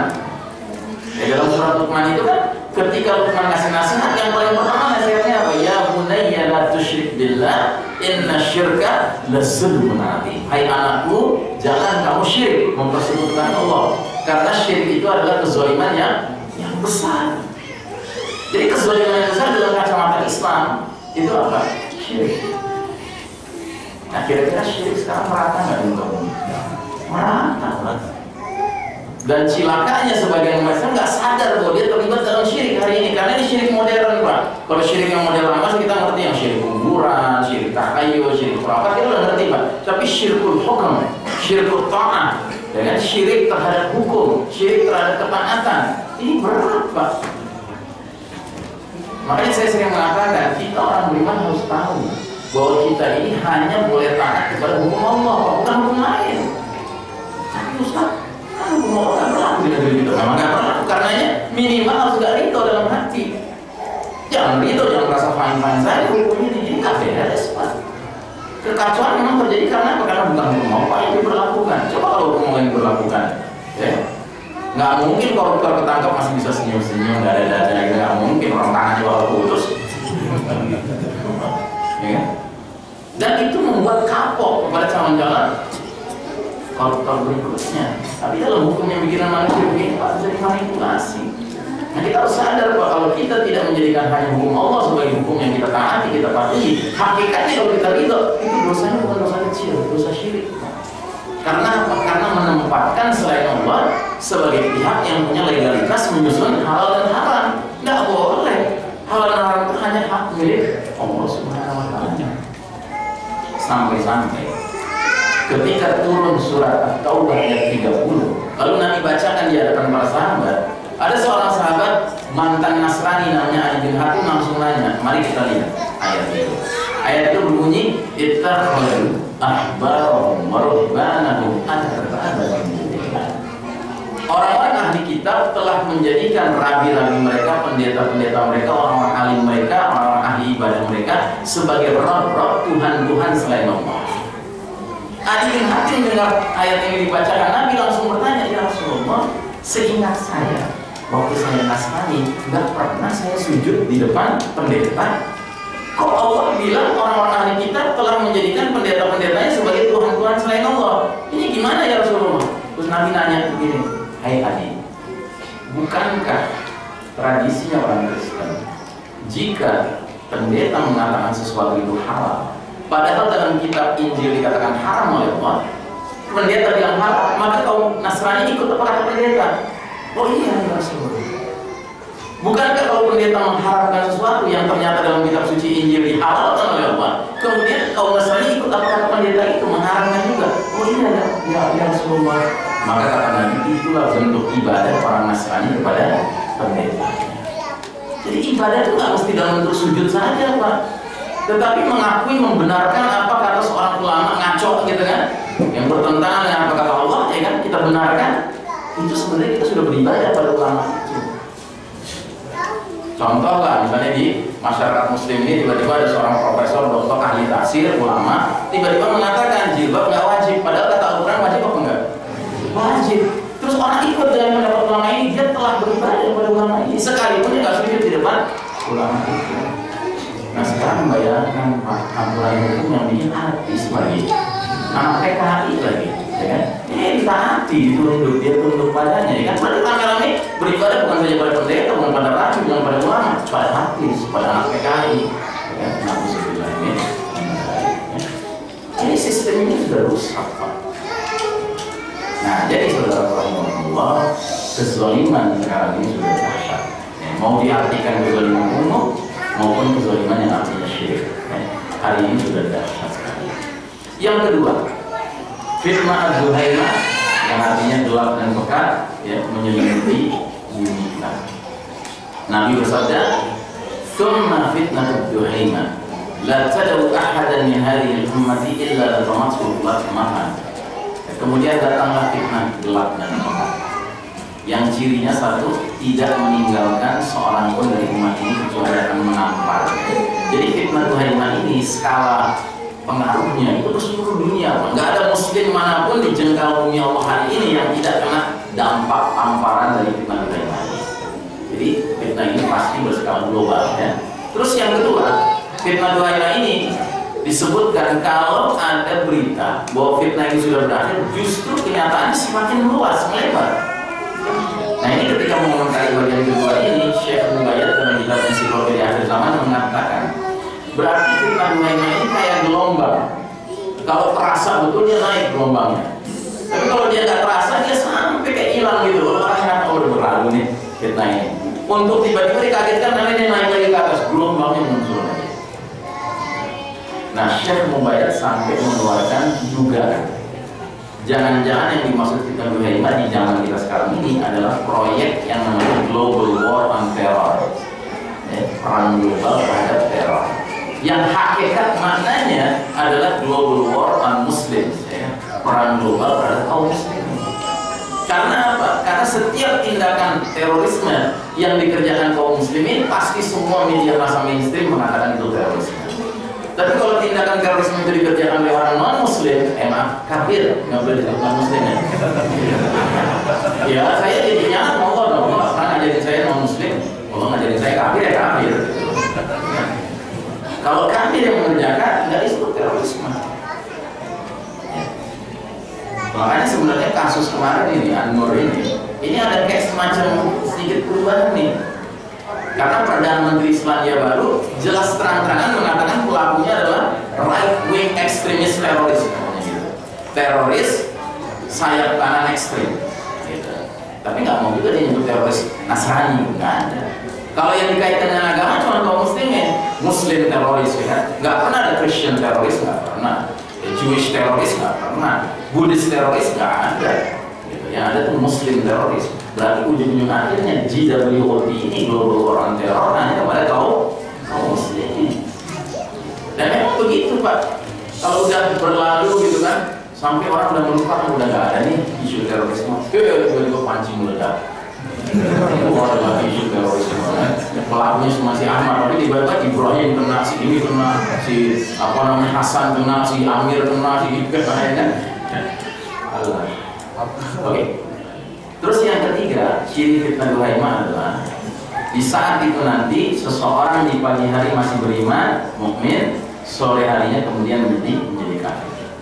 Berarti fenomena fitnah duhaimah diwarnai dengan di dunia ini umat Islam terjerembab ke dalam dosa yang paling mengkhawatirkan, namanya dosa nawaqidul iman, pembatal keimanan. Masih terjerembab dalam dosa kecil, masih terjerembab dalam dosa besar, tapi bahkan yang makin sering sekarang terjerembab dalam dosa pembatal keimanan. Ya. Dan saya kira saya nggak pernah contoh kan, saya pernah sampaikan contohnya di sini waktu itu. Kalau dulu nggak ngantuk pasti ingat. Siapa yang ingat? Contoh pembatal keimanan, dosa pembatal keimanan.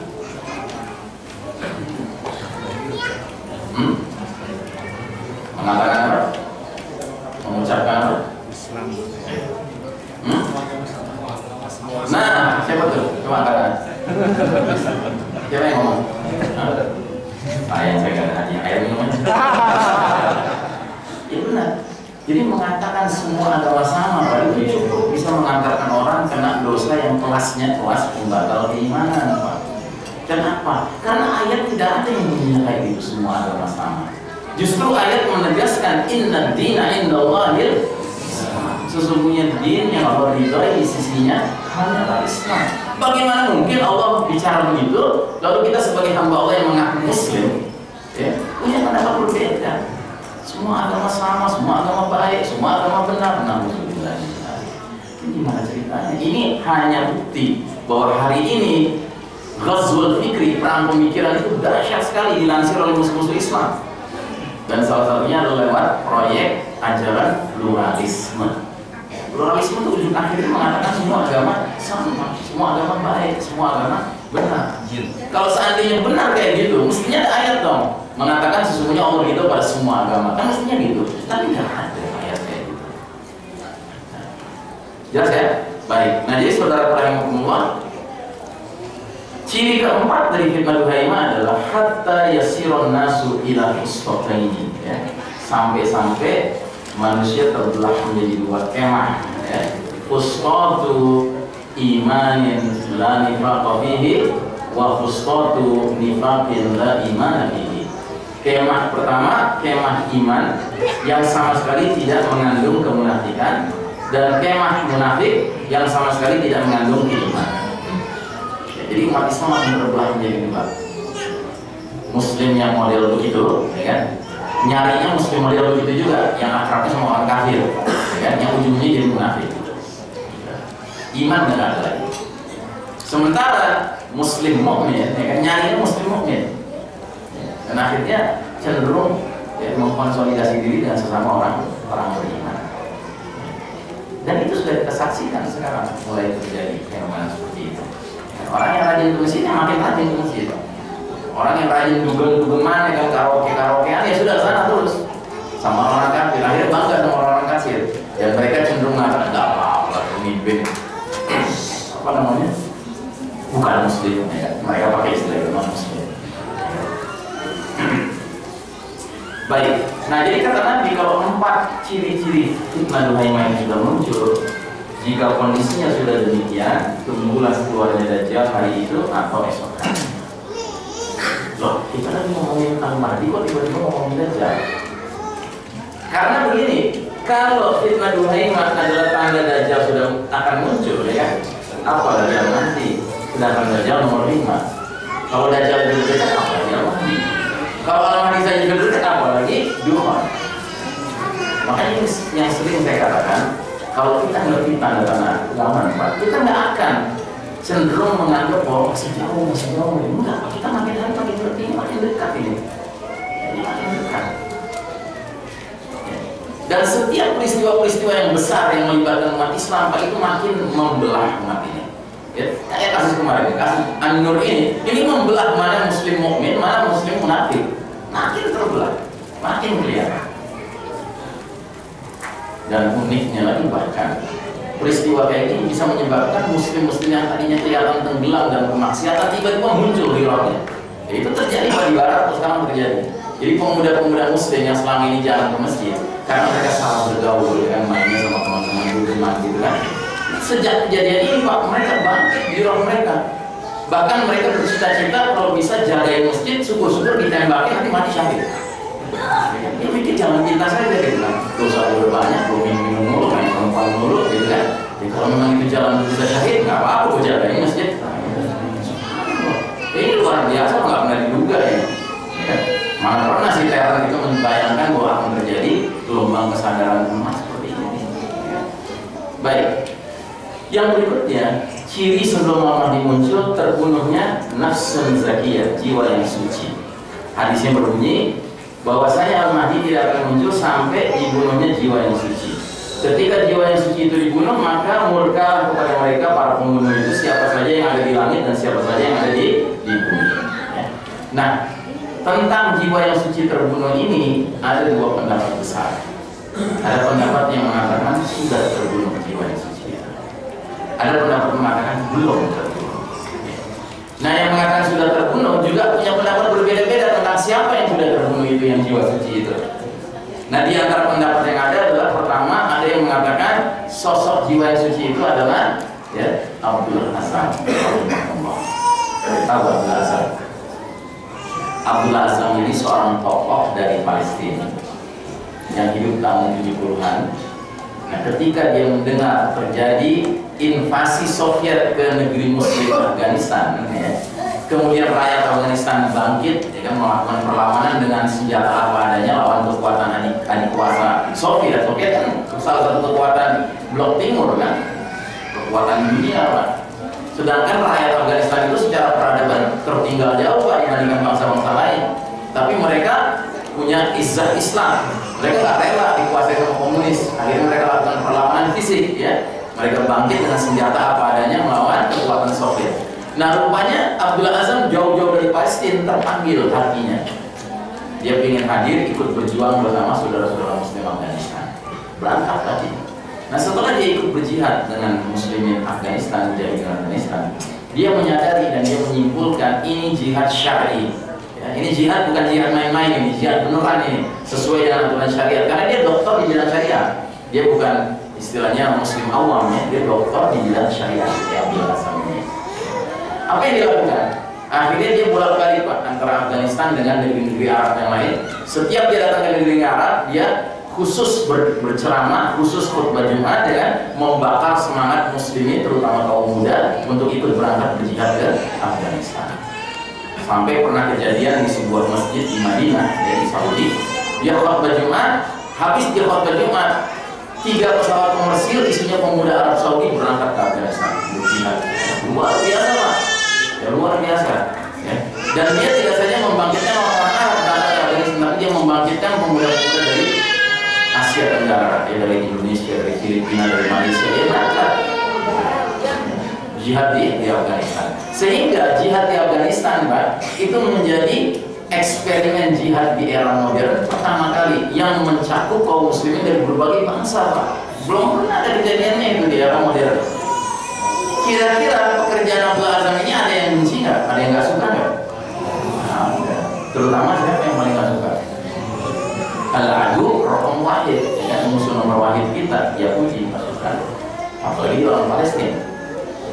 Akhirnya pada suatu hari Jumat yang berkah, ya, Abdullah Azam membaca surat Al-Kahfi dengan dua putranya Muhammad dan Ibrahim, terus naik mobil menuju ke masjid untuk khutbah Jumat. Rupanya di bawah mobilnya sudah dipasang bom yang diatur dari jarak jauh, diledakkan dan dia menemui kematian. Itu akan dia syahid. Nah, ada yang mengatakan Abdullah Azam inilah tokoh nafsun zakiyah, itu jiwa yang suci. Tapi ada yang pendapatnya berbeda, bukan Abdullah Azam, tetapi Ahmad Yasin. Tahu Ahmad Yasin? Ahmad Yasin itu berjuang dari Palestina yang sepenuhnya lumpuh total, Pak. Dia tuh cuma bisa naik kursi roda. Bahkan dia nggak bisa menggerakkan rodanya sendiri dengan tangannya, nggak bisa. Karena dia semuanya lumpuh total kecuali dari leher ke atas. Cuman kalau dia sudah ceramah, Pak, ya, itu muslim di Palestina itu bangkit dulu jihadnya. Sehingga Ahmad Yasin ini langganan keluar masuk penjara Zionis Israel. Dan setiap dia habis keluar dari penjara, bukan makin melemah, makin kencang dia, ya, berdakwah mengajak kaum muslimin Palestina untuk melakukan perlawanan kepada Yahudi penjara ini. Sampailah pada suatu hari Yahudi nggak tahan lagi, akhirnya di-assassinate, dibunuh dia. Dengan cara apa? Keluar dari masjid habis sholat subuh di drone, Pak, dia apa? Di rudal, Pak, pakai peluru kendali. Bayangkan orang, ya, yang nggak punya kemampuan apa-apa, cacat total, lumpuh total, harus dibunuh dengan rudal. Nah, ada yang mengatakan Ahmad Yasin inilah tokoh nafsun zakiyah. Ada lagi yang berpendapat bukan, Usama bin Laden. Usama bin Laden juga Masya Allah kan, sumbangan dia menyadarkan umat akan bahayanya the great Satan of Amerika ini. Gitu. Dan Anda tahu nggak ceritanya belakangan ini Amerika merilis ya kan, hasil penelitian mereka, ternyata Usama bin Laden nggak terlibat dalam menaikkan tapi udah dibunuh, ya kan? Dasar kafir. Bukan dasar non muslim, dasar kafir. Nah, ini saudara rahimahullah, ini pendapat-pendapat yang mengatakan nafsun zakiyah sudah terbunuh. Tapi ada pendapat yang mengatakan belum terbunuh. Nah, kandidatnya siapa? Di antara kandidatnya adalah Zakir Naik. Karena Zakir Naik ini juga tokoh yang Masya Allah. Dia kalau berdakwah yang hadir puluhan ribu, kadang-kadang ratusan ribu orang. Dan setiap dia ceramah dia pasti kasih kesempatan orang. Ya, kan? Sampai saya bilang muslim. Orang yang di luar agama kita untuk bertanya pertama kali. Dan hampir selalu dalam tanya jawab itu ada saja di antara mereka yang akhirnya mencapai dua kalimat. Selalu begitu. Ya, silakan Anda lihat rekaman-rekaman video ceramah-ceramah Zakir Naik di berbagai penjuru dunia. Selalu begitu dan akhirnya. Nah, kira-kira perbuatan dia ada yang disini? Ya ada. Nah, di antara yang pertama kali benci siapa? Pemerintah negara asalnya Zakir Naik sendiri. Anda tahu nggak Zakir Naik itu WNI? Warga negara India. Iya, dia WNI, dia warga negara India.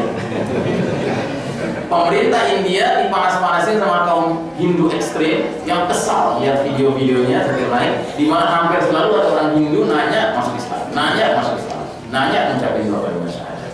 Ya maaf, akhirnya dicekal, nggak boleh pulang ke negaranya sendiri. Dan banyak negara-negara di Barat seperti Amerika, seperti Inggris itu sudah memblacklist Zakir Naik. Sehingga Zakir Naik sekarang harus tinggal di Malaysia. Nah, ada yang berpendapat nafsun zakiyah itu belum terbunuh, tetapi kandidatnya sudah terbayang, yaitu Zakir Naik di antaranya. Ya. Ada lagi yang berpendapat terubah, ada yang berpendapat ini, selamat. Ya. Baik, yang berikutnya terjadinya kejadian-kejadian alam yang besar. Nah, ini sudah jelas ya, saya sudah bahas tadi bahkan di awal, ya. Dan di antara tanda yang paling penting itu terkait dengan jatuhnya bintang berekor, khususnya di bulan Ramadan, ya, seperti yang disebutkan di antaranya dalam riwayat Katsur bin Murrah al-Hadrami. Ini akar ya, bukan hadis ya. Ini dari tabi'in. Ya, tanda bencana pada bulan Ramadan adalah sebuah tanda di langit. Sesudahnya adalah perselisihan di kalangan manusia. Jika kalian mendapati tanda itu, perbanyaklah persediaan makanan sekuat kemampuan kalian. Nah, karenanya mulai sekarang setiap memasuki Ramadan, menjelang Ramadan, kita tidak cukup hanya bergembira menyambut Ramadan, Pak. Di samping bergembira, kita harus ya waspada, jangan-jangan malam ini terjadinya peristiwa Bacatul Kubro, yang memang keras berupa jatuhnya bintang berekor di bulan Ramadan. Baik, nah jadi ini sudah kita bahas ya, jadi kita lompat saja teruskan ke poin yang berikutnya. Poin berikutnya, munculnya Taifah Mansurah, ya, munculnya kelompok-kelompok yang mendapat pertolongan atau mendapat kemenangan karena ditolong oleh Allah Subhanahu wa Ta'ala. Ya. Nah, Taifah Mansurah ini maksudnya adalah munculnya fenomena perlawanan kaum muslimin sekalipun secara kekuatan teknologi persenjataan jauh tertinggal dengan musuh. Ya. Jadi antaranya di Afghanistan yang sudah kita bicarakan, kemudian setelah dari jihad Afghanistan muncul jihad di Bosnia, muncul intifada di Palestina, muncul jihad di Chechnya, muncul jihad di Kashmir, muncul jihad di Somalia, di Sudan, ya, di Yaman, ya. Ini bermunculan Pak, apalagi sekarang yang ramai di wilayah Syam, ya, di Suriah, di Irak, ya, dahsyat sekali. Jadi Allah seperti mematangkan gitu loh, ya, munculnya pasukan yang akan menjadi pasukan Al-Mahdi ini. Dan saya berkeyakinan semua kekuatan-kekuatan perlawanan ini, Taifah Mansurah ini nanti dirajutnya oleh kehadiran ya Amirul Mukminin yang Islam, insyaallah. Nabi bersabda, la tazalu ta'ifatun min ummati 'alal haqqi zahirina la yadurruhum man khalafahum hatta ya'tiya amrullah. Akan selalu ada segolongan dari umatku yang berdiri tegak di atas kebenaran al-haq, tidak dapat mencelakakan mereka siapapun yang menyelisih mereka hingga datangnya perkara Allah. Hingga datangnya perkara Allah ada dua tafsiran, hingga datangnya Al-Mahdi atau hingga turunnya Isa alaihissalam. Baik, yang berikutnya munculnya gunung emas dari Sungai Yufrat. Munculnya gunung emas dari Sungai Yufrat, disebutkan dalam hadis kiamat tidak akan terjadi hingga Sungai Yufrat menguap menyingkapkan emas dari gunung. Orang-orang akan berdatangan berperang memperebutkan emas itu. Setiap 100 orang 99 diantaranya tewas terbunuh. Dan setiap orang yang datang berkata dalam hatinya, siapa tahu akulah orang yang selamat yang berhasil mendapatkan emas itu. Ya. Ada dua tafsiran. Ada tafsiran emas ini emas beneran, ada tafsiran ini emas hitam. Kalau kita tafsirkan ini emas hitam, sekarang sudah terjadi. Ya, bukan rahasia lagi. Sekarang ini crude oil terbaik, ya, itu dianggap datang dari Suriah dan Irak. Yang mana Sungai Yufrat ini mengalir di dua negeri itu, Irak dan Suriah itu.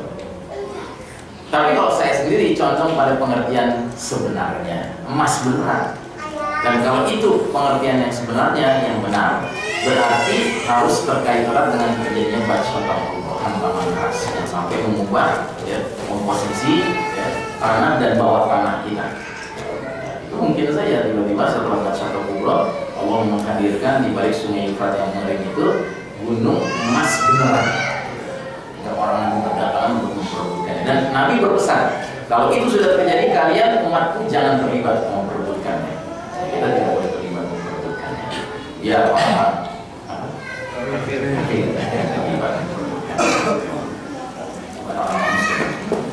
Oke, terus poin yang ketujuh, sebelum Al-Mahdi muncul perselisihan di antara manusia terjadi, ya makin menjadi bahkan. Kabarkan berita gembira mengenai Al-Mahdi yang diutus ke tengah umat ini ketika banyak perselisihan terjadi antara manusia. Dan hari perselisihan antara manusia terjadi luar biasa. Bukan saja antara Muslim dan kafir, tetapi antara Muslim dengan sesama Muslim, antar kelompok pengajian Islam dan kelompok pengajian Islam lainnya. Bahkan antar faksi mujahidin di berbagai medan-medan peperangan juga terjadi perselisihan. Kurang apa perselisihan di antara manusia hari ini? Nah, karenanya kematangan suasana, situasi kondisi untuk munculnya Mahdi tampaknya sudah sangat dekat. Baik, saudara rahimakumullah, sudah dua bagian kita bahas. Bagian yang terakhir, bagian ketiga, peristiwa-peristiwa yang menyertai hadirnya Al-Mahdi. Nah, karena waktu saya harus sampai di sini dulu. Yang mudah-mudahan dengan izin Allah suatu ketika kita bisa lanjutkan. Ya, saya mohon maaf karena saya harus meninggalkan lagi maksimal jam 11 karena mengejar acara zuhur di daerah Polonia. Ya, juga dengan harapan nggak terlalu macet, dan sejam sampai. Karenanya kalau misalnya tanya jawab, saya boleh usulkan sekitar sampai jam 11 kurang 10 lah. Seandainya ada yang bertanya. Baik, saya cukupkan, saya kembalikan kepada pembawa acara. Wassalamualaikum warahmatullahi wabarakatuh. Wassalamualaikum warahmatullahi wabarakatuh. Baik, untuk acara selanjutnya yaitu tanya jawab. Kami persilahkan kepada yang ingin bertanya. Waktunya sekitar 5 menit. Ini berapa pertanyaan sih? 7 menit. 7 menit. Tapi 2 pertanyaan dari bapak-bapak dan ibu-ibu. Bapak-bapak 1, ibu 1. Silakan yang dari bapak-bapak dulu. Bapak ini. Ya, yang pertama buka tangan. Bahas dengan Mas Yoga. Zikri.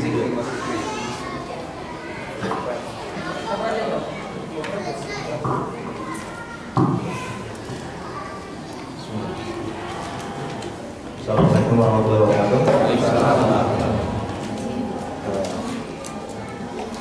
Terima kasih atas kesempatannya untuk bertanya.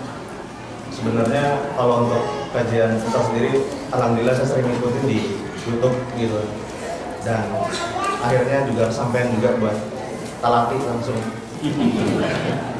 Karena ada beberapa yang saya pengen tanyakan gitu.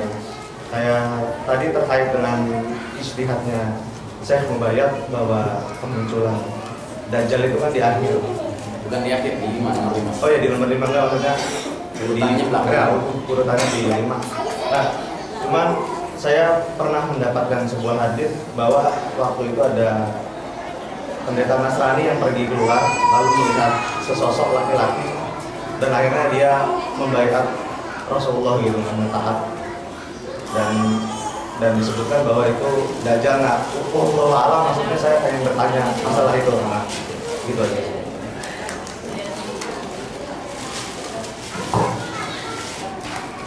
Di langsung jawab atau di Kumpulan dulu. Oh iya. Yang kedua dari ibu-ibu dulu ya. Kalau ada yang dari ibu-ibu, ntar kalau yang dari ibu-ibu tidak ada bisa ke bapak. Oh ada. Berarti cuma 2 pertanyaan ya.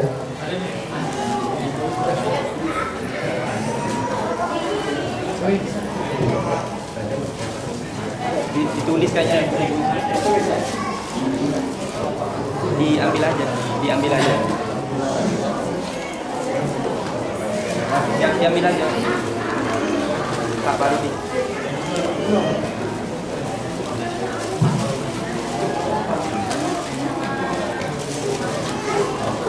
Baik, jadi 2 pertanyaan, 1 dari ibu-ibu, 1 dari bapak. Saya mau membacakan yang dari ibu. Saya pernah baca tentang Al-Mahdi bahwa Allah memperbaiki beliau dalam 1 malam. Maksud memperbaiki di sini bagaimana? Apakah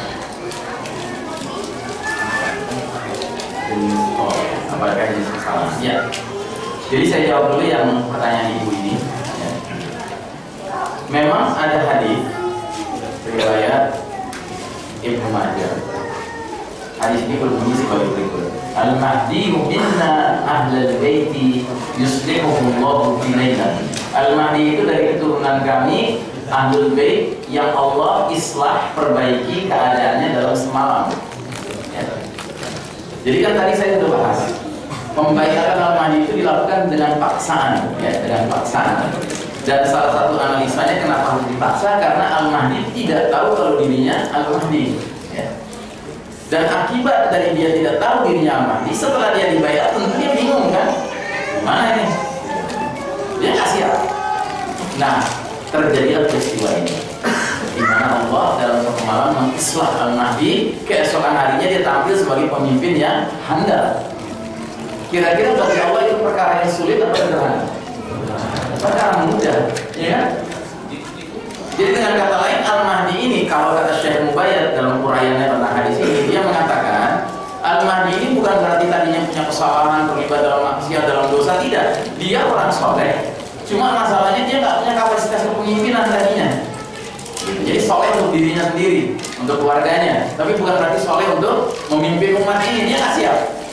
Tiba-tiba Allah islah dalam satu malam. Dia seorang harinya tampil sebagai pemimpinnya yang siap. Makanya sekali lagi saya tegaskan, ini urusan penunjukan Al-Mahdi sebagai Amirul Mukminin di akhir zaman, ini tadbir Rabbani, skenario Allah sepenuhnya, rancangan Allah sepenuhnya. Jangan sekali-kali kita berpikir, wah ini kayaknya ada orang cocoknya jadi Al-Mahdi, kita rancang gitu, bikin dia ya jadi Al-Mahdi. Bisa, nggak mungkin itu.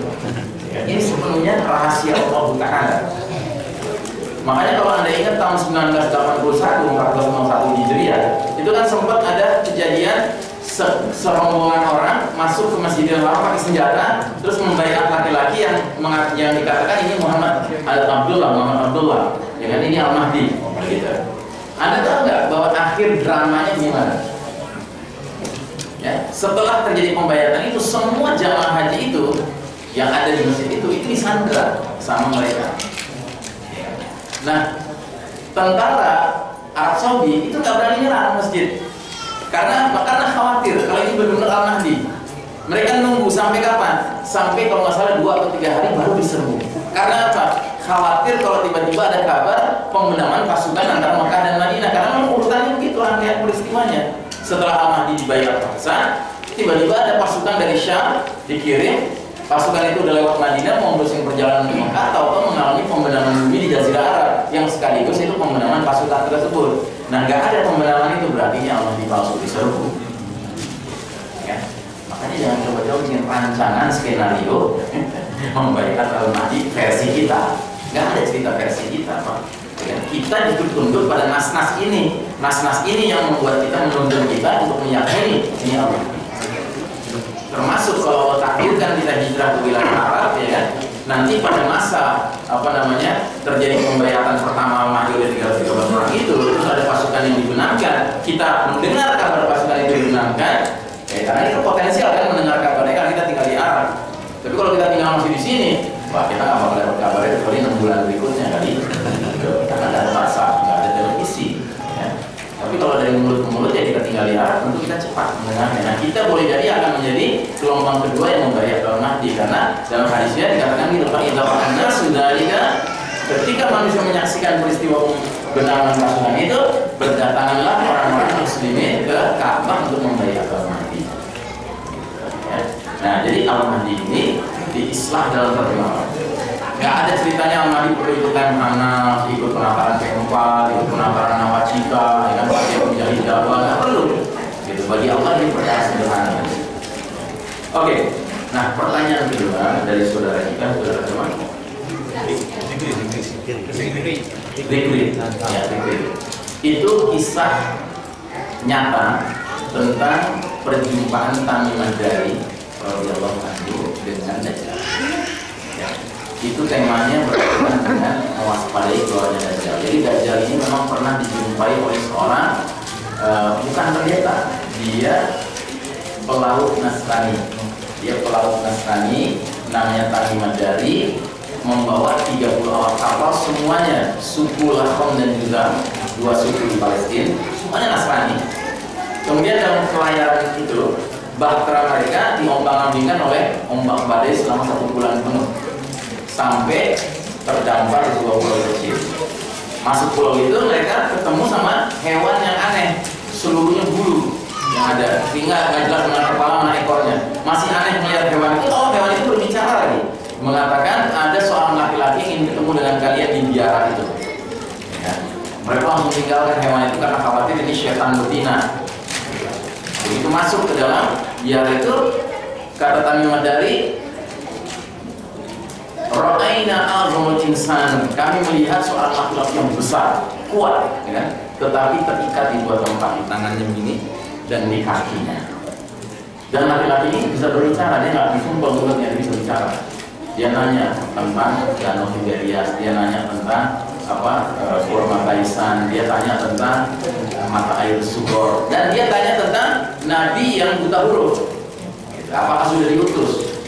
Oh sudah. Jadi Tamim Ad-Dari walaupun dia Nasrani, tapi dia orang Arab. Dia dengar tentang kabar Nabi Muhammad SAW. Dia bilang laki-laki itu sudah hadir. Dia tadinya tinggal di Mekah, sekarang tinggal di Yatsrib. Artinya sudah hijrah waktu itu. Ya, terus bagaimana bangsa Arab kepada dia? Bangsa Arab memerangi dia, tapi dia memenangkan peperangan itu. Dan sekarang bangsa Arab mentaati mereka, mentaati Nabi itu. Itu sudah terjadi. Ya itu sudah terjadi. Terus kata laki-laki ini, itulah yang baik buat mereka, mentaati Nabi itu. Terus Dia berkata, "Akhbirukum anni," kan akan kukabarkan kepada kalian siapa diriku. Ana al-Masihud Dajjal. Aku al-Masihud Dajjal. Enggak lama lagi aku akan keluar dari tempat ini. Aku akan masuki semua kampung, semua negeri di muka bumi ini selama 40 hari total, dengan kecuali Mekah dan Madinah. Dua kota ini dijaga oleh barisan mereka yang menghunuskan pedang mereka menjaga dua kota itu menghalau orang mereka. Jadi itu kejadiannya di zaman kami. Makanya Dajjal ini bisa kita simpulkan adalah dia manusia, karena dilaporkan oleh Rami Madari, "A'zamu insanin ra'ainahu," manusia terbesar yang pernah kami lihat. Berarti manusia dia, cuman manusia yang luar biasa, ya, usianya panjang. Kemudian Allah izinkan dia bisa meramalkan nasib Danau Tiberia, meramalkan nasib Korma Baisan, ya, dan seterusnya. Ya. Baik, saya kira cukup ya. Saya ucapkan kepada perhatiannya, dan sebelum saya tutup, pada saudara sekalian yang ingin mendalami ilmu tentang akhir zaman ini, ya, kami menyiapkan beberapa buku sederhana tentang kehidupan, bisa didapatkan di belakang. Khususnya ada tema tentang Nabi ini, ada tema boleh jadi kiamat terdekat. Namun sayang tema tentang Dajjal dan Isa alaihissalam stoknya masih tidak ready stock ya. Dan juga buku yang sangat saya anjurkan bisa Anda dapatkan, judulnya Ensiklopedia Akhir Zaman. Ya, ini buku tentang ilmu akhir zaman yang menurut hemat kami paling komprehensif dan paling up to date. Silakan yang nggak kebagian bisa memesan lewat nomor ini. Dengan demikian saya kembali langsung tutup saja. Baik, jamaah sekalian rahimakumullah, saya ucapkan jazakumullah khairan atas perhatiannya. Marilah kita akhiri majelis ini dengan membaca doa yang disunahkan Nabi kita, doa para majelis. Subhanallah wa bihamdika, asyhadu an la ilaha illa anta, astaghfiruka wa atubu ilaik. Walhamdulillahirabbil alamin. Wassalamualaikum